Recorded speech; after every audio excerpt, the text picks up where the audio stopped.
fair to say, the downtown's pretty much back. Back at it. Are you seeing a lot of people using that rate hold to purchase right now? So most people are going variable. Yeah. Now, because exactly. why would you lock in at 4% when you can still go variable? Next week, I think there's talk that the rates will go up by 0.5%. The government's still looking to push through the legislation for the cooling off period, despite what we talked about last month. And they never listen to us. Hello, this is Alex Yao with Remax Select Properties. And Chris Cornborough with Forefront Mortgages. And we are here talking about the market update for April 2022. A quarter's gone. Yeah, already. Time flies. Yeah, totally. Yeah. So last month, single detached homes in Vancouver East went up 3.9%. Vancouver West went up 2.4%. Townhomes, Vancouver East went up 6.9%. Vancouver West only went up 0.9%. Condos in Vancouver East went up 2.5%. Vancouver West went up 3.2%. So still growing, obviously. And a lot of things the government's trying to do to cool off. Stop the growth. Cool off the We market. need more negative numbers. That's what they want. Yeah, exactly, right? It's just, anyways, so interestingly, downtown really picked up. Cole Harbour is now at 28% sales ratio, which is officially a seller's market. Yep. We haven't seen that for probably 2 years now. In Cole Harbour? Yeah, Cole Harbour. Downtown, even better, 51%. 270 listings, 138 sold in March. Wow. West End at 36%, Yaletown at 43%. So fair to say, the downtown's pretty much back. Back at it. Yeah. So prices have been obviously going up downtown as well. Activity's going up. So price is always a byproduct of it. So a lot of investors that got in, during when everyone's getting out during COVID, I think they'll be laughing pretty soon. Good. Are you seeing a lot of people using that rate hold to purchase right now since the rates are going up? Yeah, most of our clients are locked in for like 120-day rate holds, which is good, but that will come to an end pretty quick as well, because the low rates were sort of January-ish before the government's really taking a hard crack at raising rates. Right. So right now you can get a 5-year rate from most banks around the 4% mark, which is pretty crazy. Yeah. It was 3% 4 months ago. Yeah. Right. So most people are going variable now, because why would you lock in at 4% when you can still go variable? Next week, I think there's talk that the rates will go up by 0.5%. The prime rate. Okay. So it'll go from 2.7 to 3.2, but you're getting a 1% discount off of that. So you're still at 2.2% on a variable versus a fixed at say 4%. Yeah. It's almost double the cost. So everyone's going to go variable. Yeah. The funny part is that when you look at the bond yields, people are predicting rates to come down after 2 years, because the 2-year money right now is more expensive than 10-year bonds. Oh wow. So when you see the yield curve kind of inverted that way, it's not a good sign for the economy.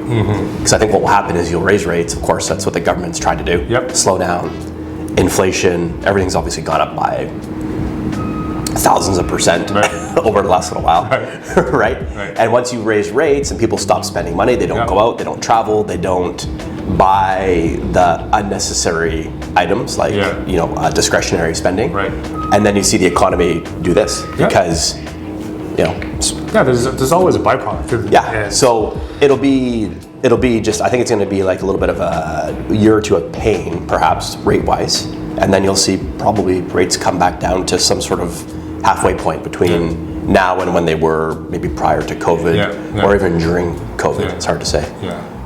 So on that note, the government's still looking to push through the legislation for the cooling off period, despite what we talked about last month. And they never listen to us.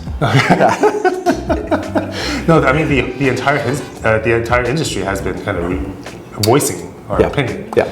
And on public platforms, newspapers and editorials and so forth. But at the end of the day, it's not something that's going to make sense. There's going to be a backlash from one side or another. I'm sure. And it's just not well thought out, and they just want to push something through to, it's a political play. Well, everything's, even with the budget yesterday. Yeah. Like, there's no help for home buyers. Exactly. There's a, what is it, an $8,000 a year, like TFSA that you can put your money into for buying up to a house. Is it up to 50,000? I forgot. Yeah. Up to 50,000 or something? Yeah, but it's like, it's $8,000 per year. Like, that's, it's so ridiculous that they think that will help people. Yeah, prices are going up more than $8,000 a month. Yeah, your property transfer tax is $8,000 on on a $500,000 condo. It's so ridiculous. It doesn't help anything. And in that budget, they're talking about a foreign buyers ban.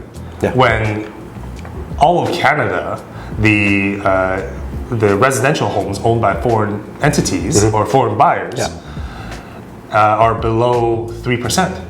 Yeah, and where were all the foreign buyers during COVID? Exactly. When prices went up 100%. Exactly. They weren't here because nobody could travel. No, so exactly. It's not going to do anything. It's just a political play. Everything's just... If the government really wanted to help people buy homes, they would get rid of the property transfer tax for your first place, no matter what. They would give you a 30 or 35-year amortization with CMHC once, just to get you in the door. I have a client of mine who is a manager at a superstore, for example. $80,000 a year guy has a small car payment. He's qualified for $350,000. That's what he gets with less than 20% down with CMHC. That's crazy. Yeah, you can't buy anything then. Yeah, you could live in Hope, I guess, or something like that, or Princeton. Exactly. It's not fair for these. $80,000 is not low. It's not. It's a very respected job. Manages a big store, a lot of responsibility. But that person cannot buy a condo in the Lower Mainland. That to me says something's totally wrong. And there's nothing the government has been doing or will do that will change that. $8,000 a year for TFSA That's not going to change that. Good luck. Exactly. I think that's a really good example. I mean, once something comes out that will change the situation for your friend in this situation, I think that's when we're talking. That's when we're absolutely. But right now, nothing. Absolutely nothing the government's doing is helping. But I don't know. We'll see how it plays out. But I'm sure we will. And I think because of all these things, a lot of sellers are trying to sell right now, and so a lot of supply came out. There's still a lot of buyers, so obviously spring market, and it's good that it's a little more balanced now. There's no 50 offers on a property, so that's great. It's more balanced, and it's more predictable. I think that helps both ends actually. I welcome it. I think it's great for our customers. Exactly. I want both ends to be happy. That's what we're here to do. And despite what some politicians say that. But at the end of the day, when people are happy, when people are buying and selling, that's good for us. But not when there's a super low supply, when there's not a lot of sales, but everything goes through the roof. That doesn't do anything. It's a stressful process too for the first-time home buyer. Can you imagine? I mean, we've both seen it numerous times where you're subject-free, you're up till 11:59, writing offers, and you're kind of forced into a situation without really a lot of time to make a proper decision. It's not a good dynamic. No, absolutely not. Nobody wants that. Even the sellers don't really like that, I'm sure, to a degree. Yeah, I mean, the sellers sometimes wonder how do people make offers to my place like this? That's the market.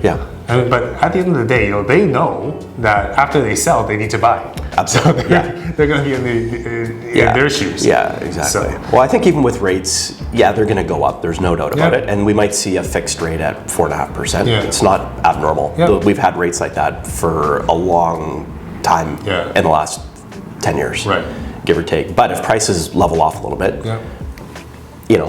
great. It kind of offsets the extra, the payment you'll make. And the extra payment on a mortgage, if it goes up by 0.5% or 1/4%, it's not a lot of money. It sounds like a lot, but your payment might go up by a couple $100 if the variable rate goes up by 1/4 or 0.5%, depending on your mortgage. It's not a ton of money, but if you can save 20 grand on a place or get a bit of a discount, then there you go. There's your kind of money back. Anyway, and more. And more. So cool. Okay. Well, thank you so much, and we will see you next month. Thanks, Alex.